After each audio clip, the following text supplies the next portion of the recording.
David Zaslav might have a bigger and darker play at Warner Brothers Discovery. Welcome to Stats In. If you're just joining us, please subscribe and don't forget to turn on notifications bell for more video. David Zaslav is the current CEO and president of Warner Brothers Discovery and found quite a name for himself for his controversial decisions. With the cancellation of several movies that were being made at Warner Brothers Studio, to creating deals with multi-millionaire stars, people seem to have figured Zaslav out. It isn't old news that the company recently found itself on the brink of financial collapse, but Zaslav pulled through. Well, a recent report by notable insider Jeff Snyder talks about a deal between Margot Robbie and Warner Brothers Discovery, and therein may lie the answer.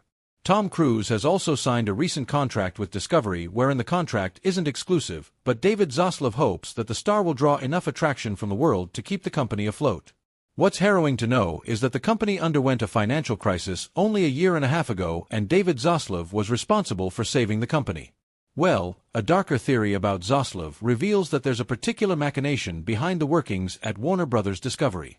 This theory states that Zaslav had a very particular reason for tying a deal with Margot Robbie, even though the studio almost suffered bankruptcy 1.5 years back.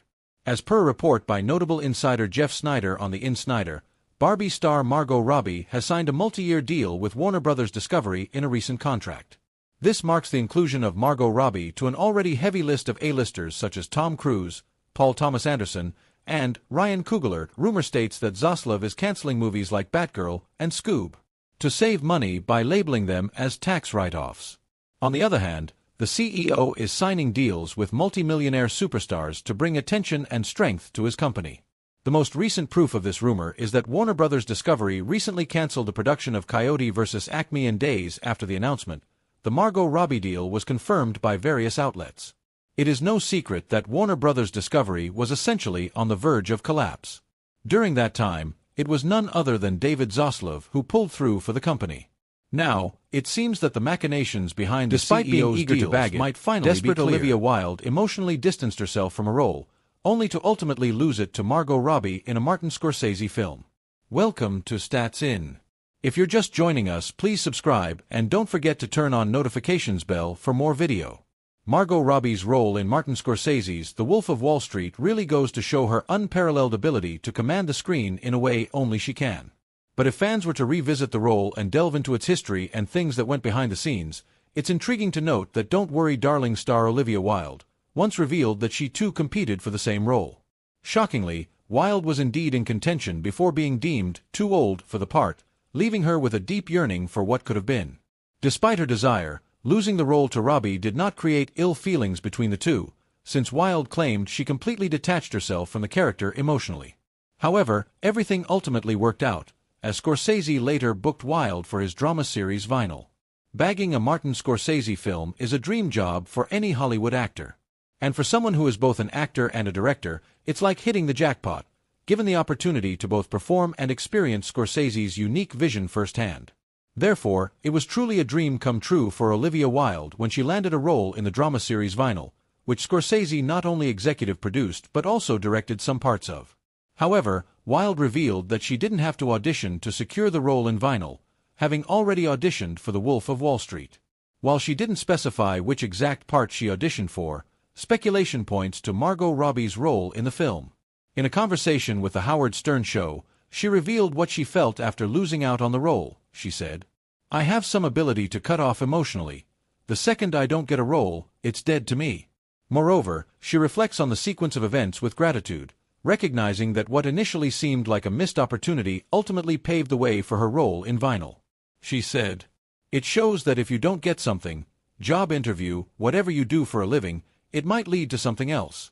This goes to show that she indeed left a lasting impression on the director during her previous auditions. The fact that he later extended an offer for Vinyl indicates that she was indeed a noteworthy contender. But as a strong competitor, what could she have done differently to secure that role? When asked if she had ever been denied a role because she was too beautiful, the actress recounted her experience, emphasizing the complexities of casting decisions in Hollywood. She said, "The funniest thing I heard recently was I had heard for a part that I was too sophisticated. And I was like, oh, that sounds nice. I like that feedback. I didn't get the part, but I'm a very sophisticated person. And then I found out later that they actually said old. I want to make a translation sheet for Hollywood that's all the feedback your agents give you and what it really means. Without specifying whether it pertained to the role of Teresa Petrillo, portrayed by Kristen Milioti, or the character Naomi LaPaglia, embodied by Margot Robbie, she left the details out for the fans to speculate. However, considering the relevance of age in the discussion, many presume it was Robbie's role she initially pursued. However, while she didn't disclose the movie's name or name any individuals initially, in a bombshell revelation later in the conversation, she clarified that it was, in fact, the Wolf of Wall Street she was referring to, stating, "John Cena's unconventional role as a mermaid in Margot Robbie's Barbie sparks mixed reactions among fans." Welcome to Stats In. If you're just joining us, please subscribe and don't forget to turn on notifications bell for more video.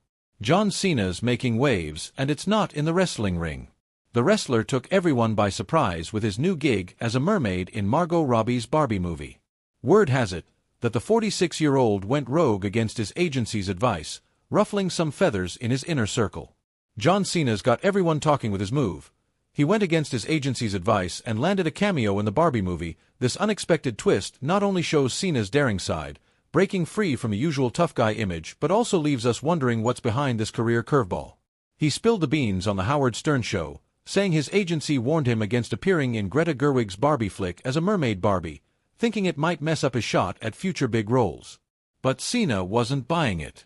He said, "They know this entity, this commodity gravitates toward these things, we should stay in this lane. But I'm not a commodity. I'm a human being, and I operate under the construct of every opportunity is an opportunity." Cena's cameo in Barbie lasted less than a minute, but it turned out to be a massive hit.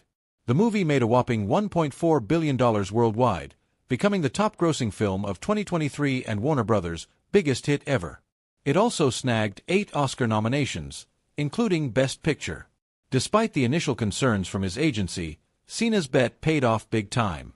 Cena's funny turn as Merman Ken in the 2023 Barbie movie was all thanks to a lucky break during the filming of Fast X. Barbie movies often feature celebs, but Cena's appearance was a real curveball, adding some laughs to the mix. While Barbie's had its fair share of celebrity cameos over the years, none were quite as unexpected or amusing as Cena's Merman Ken. There've been Barbie mermaids aplenty, but not so many Ken mermen. Cena's version was a whole new take. In Barbie's storyline, Cena's cameo happened at a key moment when Barbie and her crew found out Barbieland had changed a lot. It was a fun surprise, throwing Barbie off for a bit before hinting at the Ken's role, as shown later by Gosling's Ken. Cena's cameo fit right into Barbie's surreal world, but it only happened because of a chance meeting between Fast X and Barbie sets. Fast X, the 10th Fast and Furious movie, played a big part in getting Cena into Barbie. He spilled the beans during the same interview, saying, "Margot was like, 'We'll make you a mermaid. You'll be in it for half a day.' But I think the perspective from an agency standpoint was, 'This is beneath you,' which I get. But I was like, 'No, we're going to do it,' but all they can do is offer their guidance." With both Fast X and Barbie making waves, Cena's surprise Barbie cameo proves he's got range and staying power in showbiz. It's a sign that he's not afraid to mix things up and try new things, adding to his already